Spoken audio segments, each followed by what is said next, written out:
Olá! Quantas vezes você já olhou para a vida de alguém e julgou que não tinha mais jeito? Às vezes temos por perto pessoas que estão envolvidas em práticas que vão contra a palavra de Deus e não vemos uma saída para isso.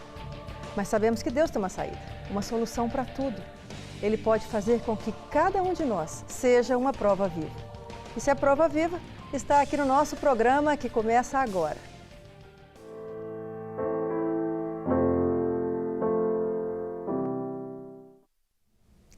Hoje aqui você vai conhecer uma história de vida difícil, cheia de percalços. Mas em algum momento essa vida difícil se transformou em uma vida de bênçãos, de conquistas. Como foi isso? Recebo aqui o evangelista Reginaldo Fernando do Rosário para contar este testemunho. Olá, Reginaldo, seja muito bem-vindo ao nosso programa Prova Viva. Amém, boa noite. Eu que agradeço a oportunidade. É um privilégio poder participar desse programa e compartilhar aquilo que o Senhor tem feito na minha vida. Sabendo um pouquinho, do que o Senhor faz nas nossas vidas, nós podemos compreender o quanto Ele nos ama. Sim, é verdade. E o interessante é quando a gente descobre esse amor ele vai nos transformando. Eu cresci, na verdade, em um lar totalmente desestruturado. Juntamente com 6 irmãos, vim de uma família humilde, mas uma família muito simples, mas muito correta, de muitos valores, mas totalmente desestruturada. Os meus pais não eram casados e dentro da minha casa meus pais tinham um centro espírita ali. E eu, juntamente com 6 irmãos, a gente vivia dentro desse contexto ali, sendo ministrado através desses trabalhos, vendo essa realidade. E segundo as pessoas mais velhas, falava que a minha mãe, ela colocava em mim saia rodada de baiana e eu começava a dançar ali naquele terreiro, ali como se eu fosse uma garota. Então tive uma infância um pouco diferente dos garotos normais e as pessoas começavam a olhar para mim, começavam a liberar sobre a minha vida palavras de maldição. Hoje, caminhando com o Senhor, eu entendo que a palavra que sai da nossa boca, ela tem poder de trazer vida ou morte. Então o diabo, ele usou muito a vida das pessoas para trazer maldição sobre a minha vida. Aos 16 anos de idade, eu comecei a aceitar essa identidade. Na realidade, eu não me via como um homem, como um garoto. Comecei a admirar mulher, mas não desejar mulher. Comecei a querer ser como uma mulher. Comecei a olhar rapazes e desejar rapazes. E na realidade, aquilo era muito confuso na minha mente. E eu não conhecia Deus. Eu vivi uma vida totalmente distante de Deus. Uma pessoa que está no pecado, ela não conhece a Deus. Porque Deus, nós sabemos que Deus é santo. Deus, nele não há pecado. E com isso eu comecei cada vez mais a receber mesmo essa identidade que o mundo colocou sobre mim. E eu comecei a viver essa identidade escondido da minha família. Eu tive medo da postura da minha família, da reprovação, E, de fato, isso aconteceu. Mas essas palavras que você disse da sua identidade, elas estavam sendo ministradas sobre a sua vida desde cedo? Por que na hora em que há, então, uma ação condizente com essas palavras, você precisou esconder? E, na verdade, eu estava vivendo, essa opção escondido da minha família, mas em um determinado momento dessa prática, eu encontrei uma pessoa em comum, do meu irmão, e eu me vi na necessidade, na obrigação de expor essa realidade para minha família. E eu cheguei em casa pela madrugada, impulsionado por esse sentimento de medo, e revelei para minha família toda. Minha mãe, ela ficou ali decepcionada, juntamente com meus irmãos. Você, então, foi contra a rejeição dos seus familiares naquele momento, e quais foram os seus próximos passos a partir daí? Com 16 para 17, eu tive um relacionamento com um homem de 49 anos. E eu saí de casa, por quase 2 anos eu vivi um relacionamento com ele. E foi um relacionamento muito conturbado, um relacionamento cheio de altos e baixos, onde era um homem que me dava muitas coisas que eu não tinha, por ser de uma família muito humilde. E eu fiquei muito ludibriado com esse mundo novo, cheio de prazeres. Mas foi um mundo também que me trouxe muita opressão, porque ele me oprimia muito, era um mundo cheio de ameaças, eu era muito preso, era muito ameaçado ele era muito ciumento. E quando eu tentava sair desse relacionamento, ele tentava me ameaçar. Ele ameaçava tirar a minha vida, a vida da minha família. Mas graças a Deus, depois de um bom tempo, eu consegui sair desse relacionamento. Saí desse relacionamento, mas ainda assim no pecado. E a Bíblia fala que um abismo leva a outro muito maior, né? E assim eu fui me afundando cada vez mais no pecado. E aí eu conheci um travesti que me fez um convite para participar de uma festa, a fantasia, aonde pela primeira vez eu iria me vestir de mulher. E ali eu satisfiz ainda mais a minha carne.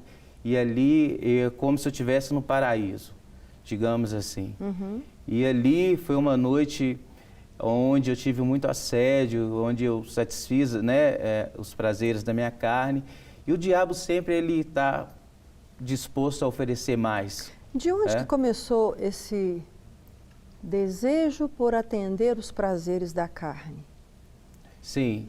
Por que uma pessoa fala assim, eu quero ter esse prazer?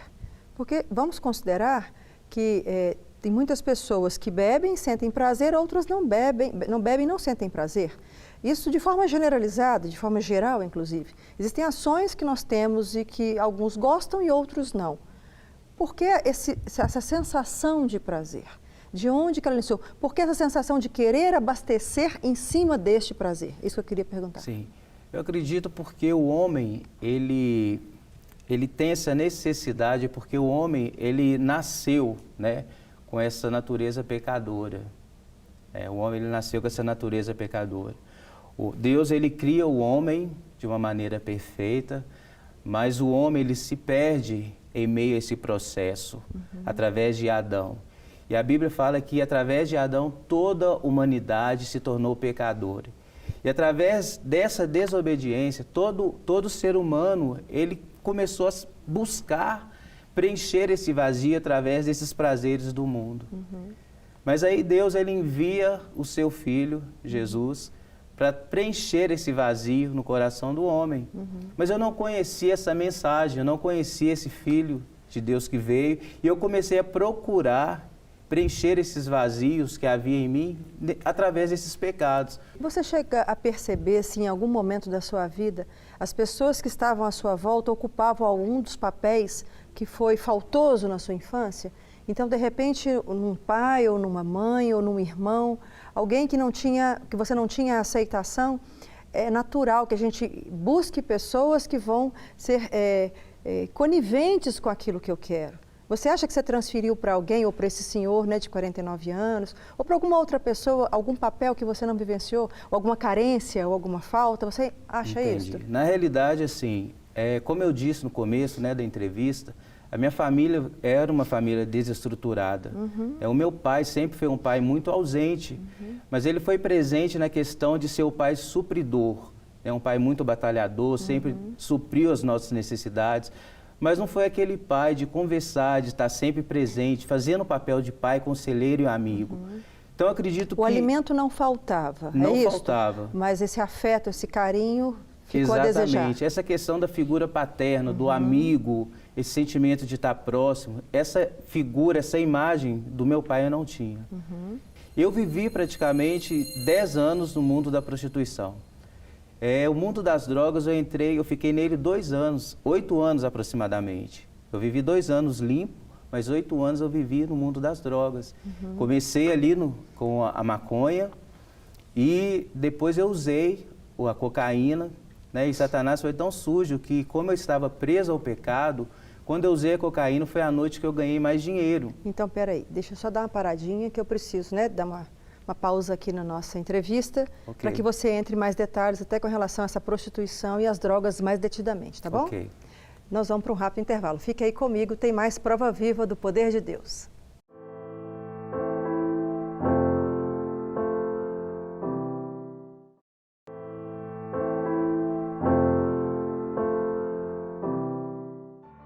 Estamos de volta com a história do evangelista Reginaldo Fernando do Rosário. Ele teve uma vida cheia de situações complicadas, mas em algum momento ele deixou Deus entrar no coração e de lá para cá, nosso convidado pôde testemunhar o que Deus faz. Vamos voltar lá então, Reginaldo, na sua vida cheia de percalços, de dificuldades, de prazeres da carne. envolvimento em prostituição, e você começou a narrar então um pouco as questões das drogas, que você também acabou entrando nelas. Sim. E aí, como eu estava dizendo, eu conheci as drogas e comecei pela maconha e conheci também a cocaína. Quando eu cheirei a cocaína pela primeira vez, foi a noite que eu mais faturei, que eu ganhei dinheiro. E como eu estava preso a esse mundo, né, esses valores do mundo, droga, fama, dinheiro, prazer, eu quis novamente, na noite seguinte, usar novamente a droga para que eu pudesse obter o mesmo resultado financeiro. Né? Desculpa a minha ignorância nesse assunto, no sentido assim de não saber mesmo, no sentido real da palavra. Qual o vínculo que tinha entre usar drogas e ganhar mais dinheiro?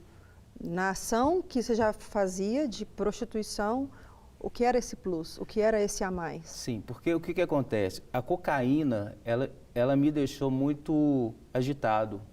Okay. Quando eu usei a cocaína na primeira vez, era como se eu tivesse em destaque naquela avenida. Entendi. Eu me lembro que todos os travestis naquela noite ficaram parados e eu passei a ser o centro daquela noite. E eu obtive muito lucro. E como eu estava movido a essas questões, né, esses valores do mundo, dinheiro, prazer, fama, eu quis novamente ter esse sucesso. Só que veio a frustração, que o mundo traz essa frustração. E não veio esse resultado que eu esperava.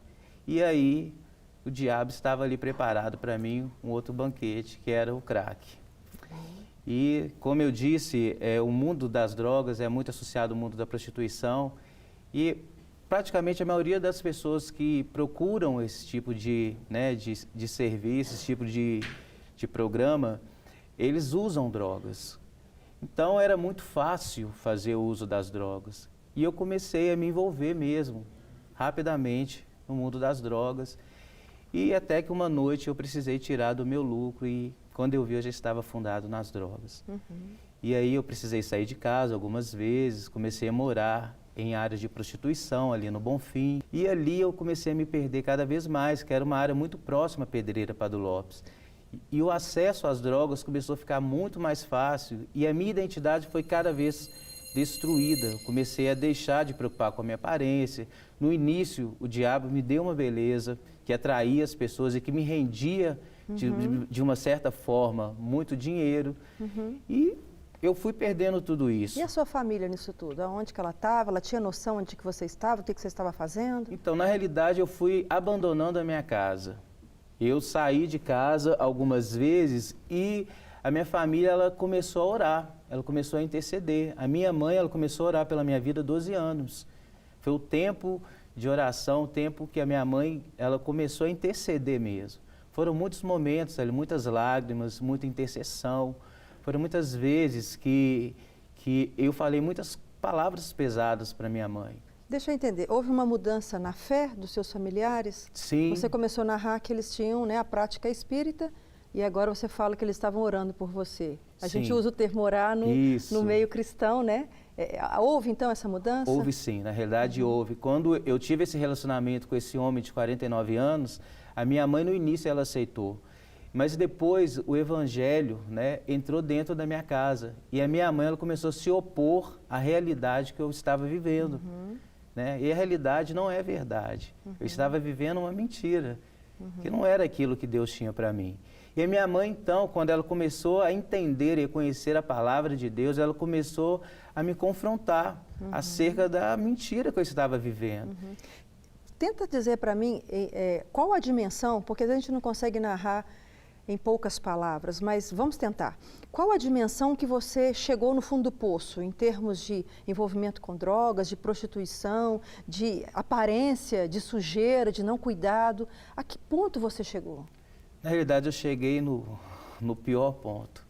Na realidade, eu cheguei no fundo do poço. Eu cheguei, se não fosse a misericórdia de Deus, eu não estaria aqui hoje para testemunhar. Só estou aqui porque verdadeiramente Deus tem um propósito na minha vida, que é de compartilhar essa graça, esse amor que Ele tem pelo ser humano.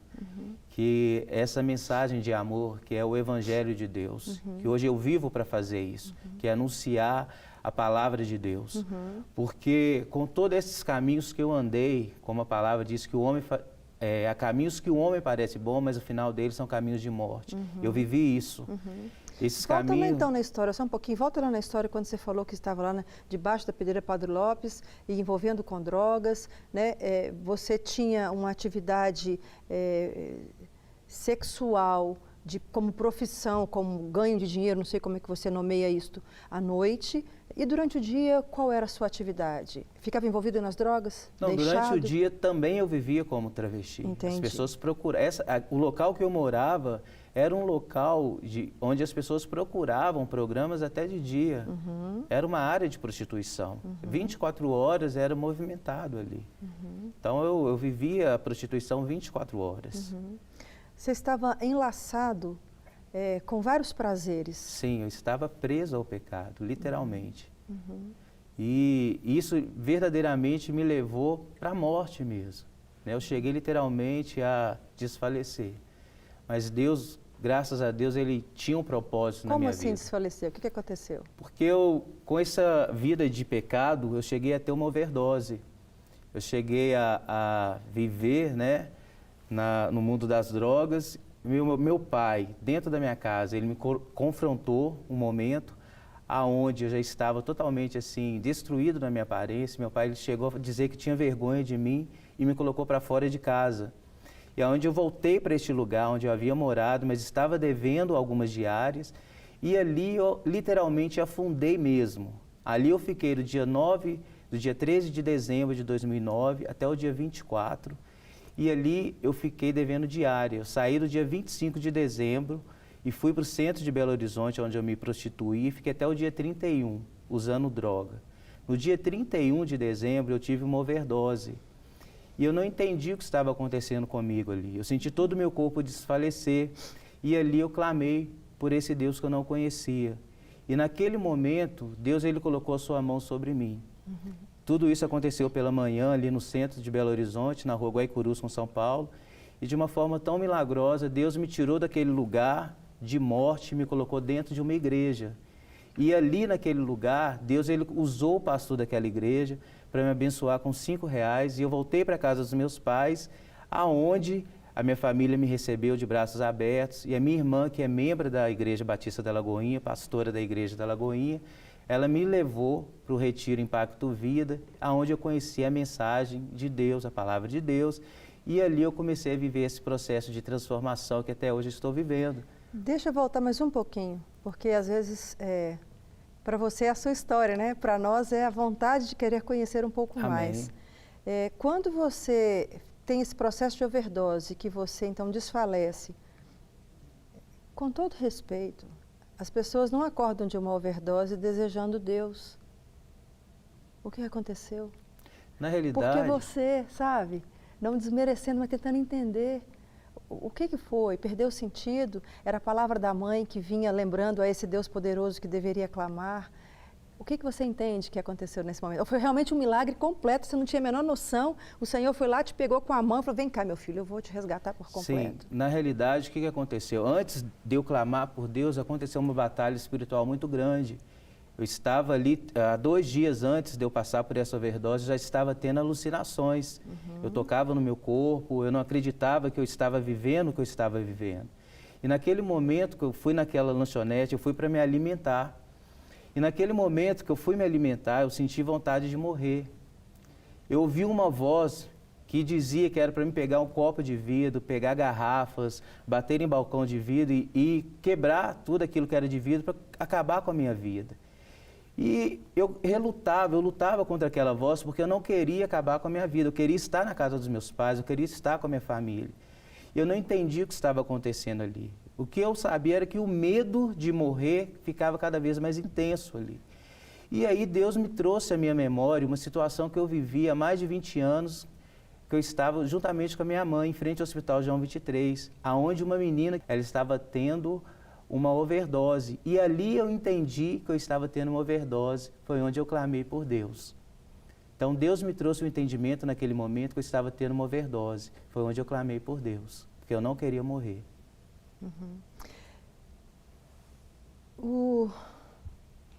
como que chegou até você... não, deixa eu tentar, antes disso, eu fazer outra pergunta.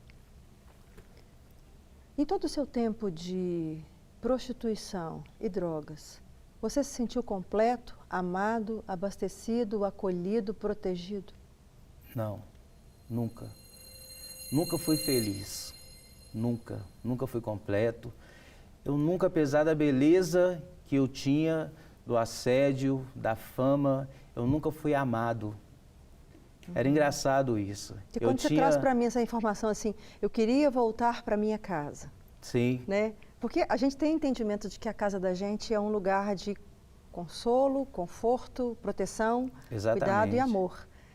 Né? Agora, com uma família que estava ali desejando que você voltasse para cuidar de você, para restaurar, né? Te tirar dessas drogas. Exatamente. Era mais ainda um lugar agradável de estar. Sim, e é engraçado que tudo aquilo que eu procurava no mundo eu não tinha. Eu sempre via minha família como os meus maiores inimigos. E foi em casa que eu encontrei tudo que eu precisava, que era o verdadeiro amor. Como é que você está hoje, então? Hoje eu estou muito bem. Quem você é hoje? Como é que a sua vida tem caminhado desde esse encontro real com o Senhor que te impactou e que te tirou de todas as situações que você tem para você como algo que não te preencheu? Graças a Deus, depois do Impacto Vida, verdadeiramente foi um impacto na minha vida. Após esse retiro, eu abri meu coração para Jesus e comecei a buscar o conhecimento na palavra, comecei a me descobrir quem eu sou em Deus e comecei a abrir mão da identidade que o mundo havia colocado sobre mim. E comecei a viver tudo aquilo que Deus tinha para mim, os projetos, os sonhos de Deus. Comecei, isso tem quanto tempo? Você fala comecei, tem quanto tempo? Que esse comecei começou? Graças a Deus, tem 8 anos. Deus ele tem restaurado a minha história, Ele restaurou o relacionamento da minha família.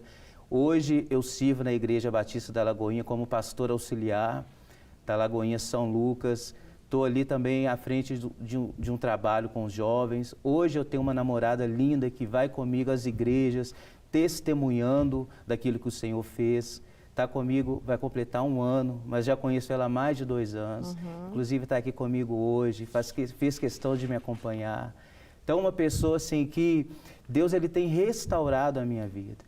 Deus, ele verdadeiramente ele faz infinitamente mais do que a gente pode pensar ou imaginar. Hoje eu sou um homem de Deus, uma pessoa que vive para anunciar essa mensagem de restauração. Esse Deus que transforma, esse Deus que tira o homem do pó e coloca em lugares altos. É preciso andar em vigilância? Sim, porque a palavra de Deus fala que aquele que crê, né, e confessar será salvo, que nós temos que perseverar até o fim. E quando eu descobri essa mensagem do amor de Deus, quando eu conheci o amor de Deus, eu cheguei numa situação muito precária. Quando Deus olhou para mim, não tinha como ninguém olhar para mim, porque eu estava numa situação muito deprimente, mas Deus olhou para mim de uma forma diferente. E eu me sinto totalmente endividado. E desde então eu fiz um voto ao Senhor de viver todos os meus dias para erguer o cálice da salvação. E hoje a minha vida é para anunciar o Evangelho do Senhor. Glória a Deus. E eu falo que o Senhor é tudo na minha vida. Jesus, Ele é o meu Senhor, o meu Salvador, Ele é o ar que eu respiro. E essa é a mensagem que me faz viver todos os dias. É o Evangelho do Senhor, a mensagem da cruz.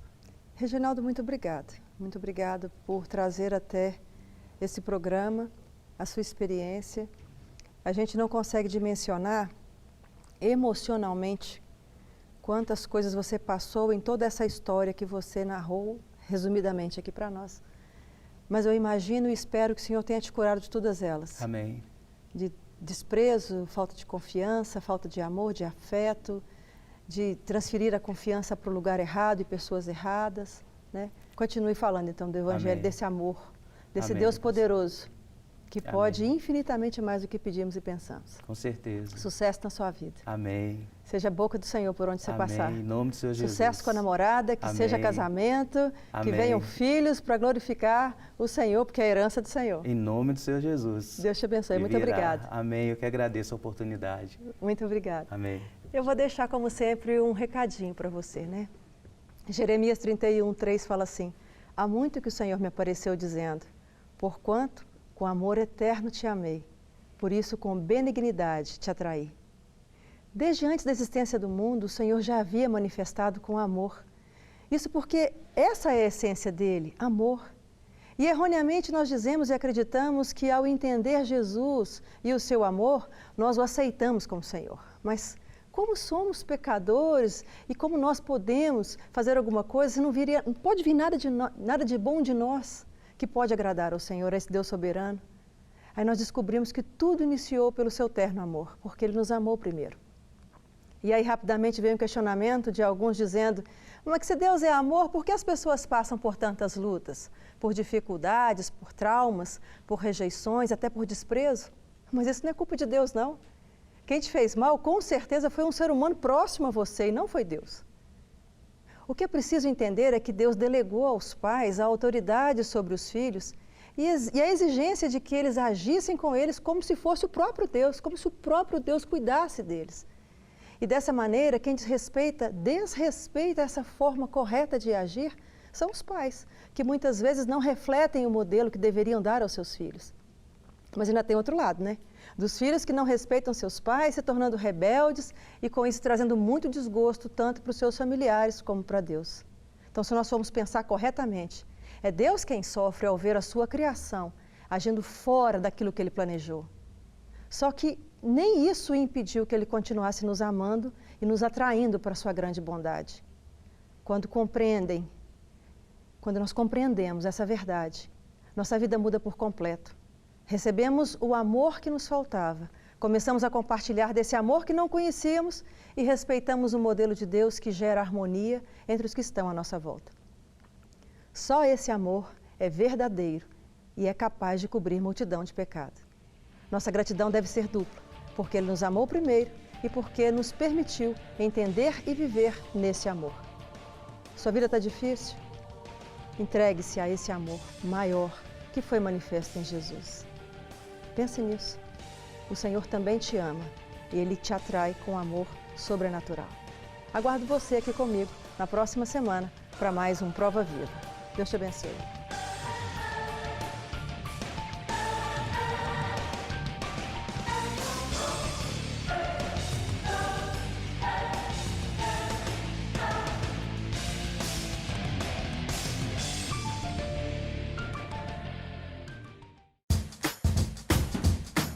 Não quer ficar um segundo por fora da nossa programação? Agora você pode nos acompanhar através das plataformas digitais. Queridos amigos e amigas, preciosos irmãos e irmãs, não perca tempo. Acesse, curta e siga-nos. Fique por dentro de tudo o que acontece aqui. Rede Super, inspirando você.